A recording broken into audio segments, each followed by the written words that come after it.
छत्रपती संभाजीनगरमध्ये अखेरच्या क्षणी महाविकास आघाडीत मोठी घडामोड घडली आहे। विधान परिषद अधिकृत उमेदवार शिवसेना उद्धव बाळासाहेब ठाकरे पक्षाच्या देवयानी डोणगावकर यांनी त्यांचा अर्ज मागे घेतला आणि त्यामुळे ठाकरेंच्या शिवसेनेचा अपक्ष म्हणून अर्ज भरलेले गणेश लोखंडे आता शिवसेनेचे अधिकृत उमेदवार असतील, यावर देवयानी डोणगावकर यांच्या पतीनं प्रतिक्रिया दिली।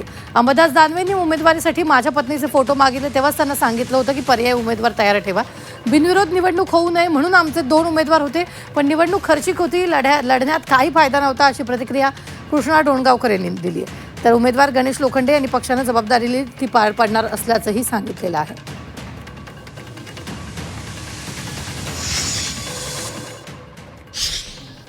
दोन फॉर्मपैकी निवडणुकीची शक्यता आता एकंदरीत सगळी निवडणूक जर आपण पाहिली तर ही खर्चिक निवडणूक होती आणि त्याच्यातनं काही निघत असेल निकाल तरच ती निवडणूक लढण्यात अर्थ होता।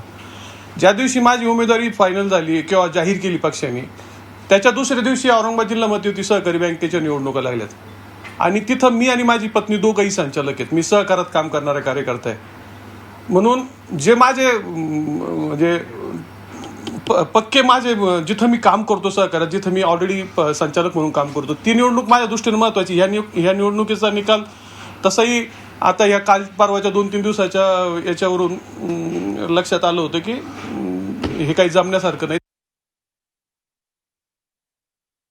या जिल्ह्यात किंवा एकंदरीतच भारतीय जनता पार्टीला कोणाला जिवंत ठेवायचंच नाही अशा प्रकारची परिस्थिती आहे।